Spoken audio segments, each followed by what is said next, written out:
La décision de ramener le marché Les Copains à Minkondo tombe. Telle est la décision de l'autorité urbaine à l'issue de la manifestation de femmes vendeuses de la place Les Copains, c'est jeudi 25 février devant la mairie. Leur mouvement n'avait qu'un seul objectif, exiger la libération du propriétaire d'un dépôt important sur la place Les Copains qui leur permet de conserver leurs marchandises. Ces derniers étaient arrêtés à la suite d'une incompréhension qui l'aurait opposé avec une dame du marché Minkondo qui s'est déplacée sur place pour des raisons liées à la délocalisation du marché. Grâce à l'intervention de l'autorité provinciale et urbaine, ces femmes ont obtenu gain de cause. Elles ont ainsi exprimé leur satisfaction en marchant à pied de la mairie jusque sur la place Les Copains dans leur marché.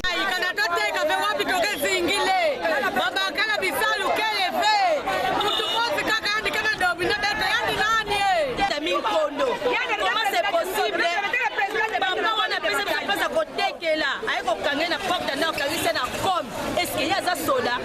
Pour que la même na comme dans la maman na ko yundu peut-être ba veuve peut-être ba la tanga ka ba peut-être dilaka peut-être bese tata beto inani bima a même personne to ba ça fait le pango ba ça na beto peut-être comprendre ma godeve atike nana kata batati ni mi man ke sadila tala ba tebe to na Minkondo ça vous a maison de la mvoile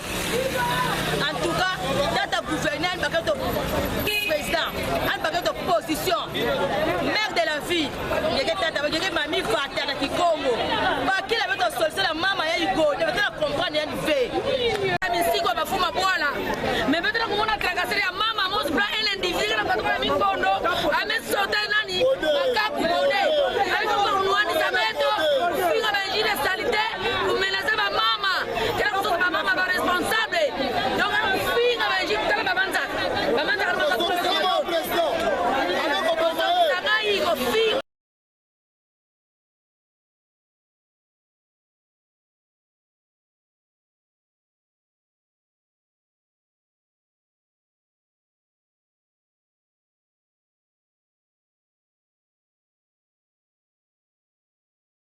Les vendeurs de pièces de rechange au rond-point Lomde à l'entrée Kalankala sont mécontents. Ils demandent aux autorités d'intervenir avant qu'il ne soit trop tard. Ils sont sur cet endroit devenu leur marché depuis plusieurs années, ont-ils dit. À ce jour, cet espace serait vendu. Le nouveau propriétaire leur demande de dégager. C'est ce qui provoque leur colère, car selon eux, il n'en est nullement question, compte tenu du nombre d'années qu'ils ont passé sur place, et que cet espace reviendrait à l'État congolais, qui considère cet endroit à ce jour comme un de marché à part entière de la ville de Matadi. De quel côté se trouve la vérité? Qui a raison? C'est la question qui demeure posée, et c'est ainsi que le vendeur de cet endroit sollicite l'intervention de l'autorité en vue de calmer les jeux. Le problème est que la biso awa na kata mabele oyo. Oyo eza ba mabele o ba ancêtre batikela kibiso depuis antiquité. Mais tozo kamwa sikoyo bateki mabele ya wenze. Sikoyo biso na basi na biso na bana bakende ko vivre wapi. C'est que tala âge ya mutu oyo abota papa yaka yaka papa yaka papa tala na âge ya papa oyo abota miawa koleli awa akomi na ne combien oyo wende oyo banda alors biso toza sur le problème là mutasomi mabele te mais mutateke mabele aza étranger aza congolais te dans un état de droit ba bien ya l'état na moment ya gouvernement oyo eza droit moto aya na kwesoke yango te mutu oyo atakeli mabele oyo azwa mbongo na ye azongisa yango doza na posa ya wende oyo bakoko batikela biso depuis Fumukimbangu ti lelo wende oyo eza mais tozo kamwa comment bakotaka prise à l'état donc c'est qu'en prise à l'état eza lisusu te Kalankala agence Mitraille beto ke na bapangi ya beto nyonso awa na Kisalu mais baza ba très nécessaire ke na beto Kisalu yo ke zingisaka bana beto Kisalu me banda bubuve amesala plus de 30 ans kutu fumwetu vandaka watona ani vanda tubaki motive iki mambo nzenza nimeka tukantama ifanise kuisa buskile beto kwaku papa Fumubwala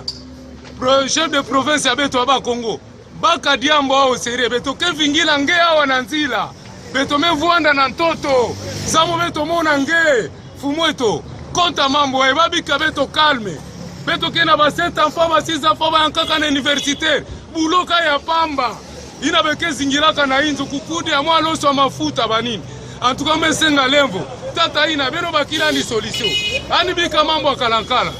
beto ke bana matadi beto be yundukira awa kanike nzenza ani metina ani vutuka na bwala bao kwa kuve imene fumweto ngezinga de santa ve mebwela nge santa desire yana kusala mukiadi omundu ngemona matadi mebutukira awa tumekula awa kisika yayi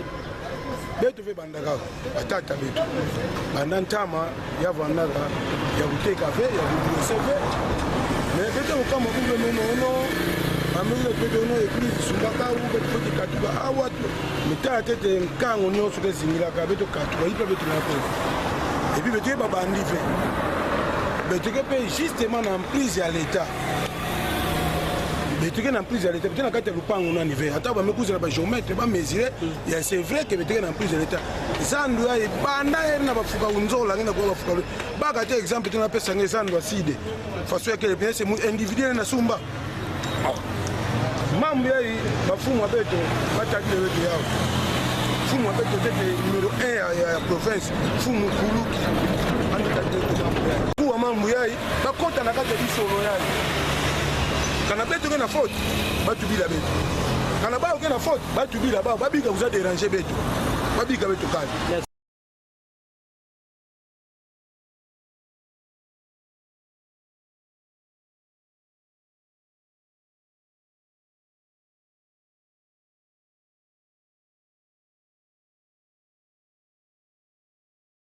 Près de 10 mètres de câbles armés, c'est ce que cette maison située sur l'avenue Kulolo quartier Ngadi dans la commune de Mvouzi a perdu. Des inciviques non autrement identifiés ont débarqué très tard dans la nuit en vue de cette sale besogne. C'est au matin que le malheureux constat a été fait, la disparition du câble. Plusieurs ménages sont ainsi privés du courant à cause de cette triste situation. Les habitants de cette partie de la ville ont profité de la présence de médias pour lancer une mise en garde sévère à l'endroit des auteurs de cet acte inacceptable. Ils ont ainsi demandé en même temps aux autorités de tout mettre en œuvre en vue de rétablir la sécurité à tous égards.